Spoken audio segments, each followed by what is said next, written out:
SSC তে A+ পেতে চাও না, ফাইনালে ইংলিশে একটা ভালো রেজাল্ট করতে চাও না। এখন অনেকে আমরা জানি না যে ইংরেজিতে A+ পেতে হলে আমার যে রাইটিং পার্টটা রয়েছে এটা কিন্তু আমার জন্য একটা গেম চেঞ্জার। এখন অনেকে বলবে আপু এটা কিভাবে গেম চেঞ্জার? শুনো, তুমি যদি রাইটিং পার্টে ভালো লিখতে পারো, একটু টেকনিক্যালি খাতাটাকে সুন্দরভাবে প্রেজেন্টেশন করতে পারো, আমি তোমাকে নিশ্চিত দিয়ে বলতে পারছি যে তোমার A+ পাওয়ার যে পসিবিলিটি সেটা আরো অনেক গুণে বেড়ে যাবে। এখন কথা হচ্ছে আপু রাইটিং পার্টে তো অনেক অনেক অনেক পড়া, হ্যাঁ আমি এই পড়াগুলো কিভাবে শেষ করব? তোমার টেনশন নেই, এর জন্য আপু তোমার জন্য একটি 100% কমন উপযোগী ইনফর্মাল লেটারের উপর সাজেশন তৈরি করেছে। আমি তোমাকে বলতে পারি তুমি যদি এক্সাম হলে যাওয়ার আগে জাস্ট এই সাজেশনটা ফলো করো, ইনশাল্লাহ ইনশাল্লাহ তুমি যে বোর্ডেরই হও না কেন পরীক্ষায় কিন্তু কমন পাচ্ছ। তাহলে চলো আমরা আমাদের সাজেশনটি একটু দেখি।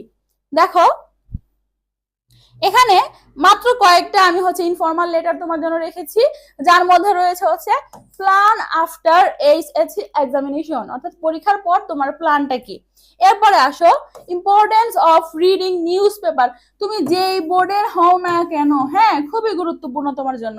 এরপরে দেখো অ্যাডভান্টেজ অফ লার্নিং ইংলিশ অথবা how to be competent in English, একই জিনিস, হ্যাঁ একই জিনিস। এরপরে আসো প্রিপারেশন ফর ইনশিওরিং এক্সাম, এরপর routine for the SSC examination, and then asking admission procedure. তারপর রয়েছে condolence message to your friends on his or her mother death. এরপরে দেখো telling the progress of studies, অর্থাৎ তোমার পরীক্ষার মানে তোমার পড়াশোনার প্রোগ্রেসটা কেমন এটা সম্পর্কে। এরপরে দেখো birthday gift, study tour, visiting a historical place. এরপরে দেখো congratulation on brilliant success, advising not to waste time, হ্যাঁ ওয়েস্ট টাইম। এরপর থাকতে পারে কি waste time in using Facebook, ফেসবুকেও নষ্ট করো না, অথবা ইউজিং ইন ইন্টারনেট। এরপরে দেখো কি রয়েছে advising not to share wrong information on Facebook. Okay, describe Bangladesh and her people, অথবা থাকতে পারে describe the scenic beauty of Bangladesh, একই কথা। এখন আমি তোমাকে একটা কথা বলি, একটু সময় নিব, জাস্ট 1 মিনিট। এখন অনেকে বলবে আপু এই এত সাজেশন আপনি মানে কমের মধ্যেও 14টা দিয়ে দিচ্ছেন, এগুলো কিভাবে পড়বো? দেখো আমাদের যে লেটার রয়েছে পৃথিবীর সকল লেটারেরই একটা রুলস আছে, তো সব লেটারের রুলসই কিন্তু কি সেম। তাহলে তোমাকে তো আর সব পড়তে হবে না, তুমি জাস্ট মাঝখানের মেইন কথাটা, তো মেইন বডিটা কি সম্পর্কে চাওয়া হয়েছে এই জিনিসটা পড়বা। যেমন ইংরেজিতে কিভাবে দক্ষ হওয়া যায়, এটার 3-4টা মেইন কথা আছে, পয়েন্ট, এটা তুমি একটু মনে রাখো, বাংলায় মনে রাখো, ইংলিশে তুমি লিখতে পারবা। এরপর কি নিউজ পেপার পড়ার গুরুত্ব, হ্যাঁ importance of reading news paper. এরপর বাংলাদেশ সম্পর্কে 2-4টা কথা তুমি মনে রাখলা, তাহলে এটা পড়তে তোমার কিন্তু খুব বেশি সময় লাগবে না।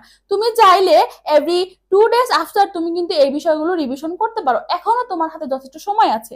আমি যদি তোমার জায়গায় থাকতাম, এখন আমি থাকতাম না, আমি তোমার জায়গাটা অলরেডি পার করে রেখে আসছি, আরো 4 বছর আগে, হ্যাঁ 4-5 বছর আগে পার করে রেখে আসছি। তখন আমি এইভাবেই পড়তাম, আমি প্রত্যেকদিন রুলস পড়তাম না, রুলস তো আমি একবার পড়ছি, ফরম্যাট আমি জানি। আমি কি করেছি, মেইন যে জিনিসগুলো রয়েছে এই জিনিসগুলো আমি প্রতিদিন ধারণা নিতাম, বিভিন্ন বইতে দেখতাম, এই বইয়ের লেখাটা আমার কাছে ছোট মনে হয়েছে, আমি আরেক বই দেখলাম ওইখানে অনেক সুন্দর লিখছে, বা আমি নেটে একটু সার্চ করলাম, একটু গুগল করলাম।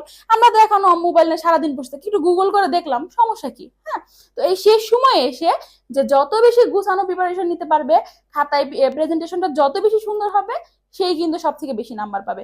সো তোমার কাজ হবে অযথা কি অনেক বেশি প্রেশার ক্রিয়েট না করে নিজের উপর একটা গোছানো সাজেশন নাও আপুর কাছ থেকে, এন্ড দেন এই সাজেশনটা কি তুমি কমপ্লিট করে ফেলো। তাহলে আজকে আর কথা বাড়াবো না, আপু যে সাজেশনটা দিচ্ছে এটা তুমি চাইলে স্ক্রিনশটও করে নিতে পারো, অথবা আমাদের কাছ থেকে পিডিএফ নিয়েও পড়তে পারো। ওকে, তাহলে তোমাদের সবার সাথে আবার দেখা হবে আমার পরবর্তী সাজেশনের ক্লাসে। সেই বন্ধু সবাই ভালো থাকবে, সুস্থ থাকবে, ধন্যবাদ সবাইকে।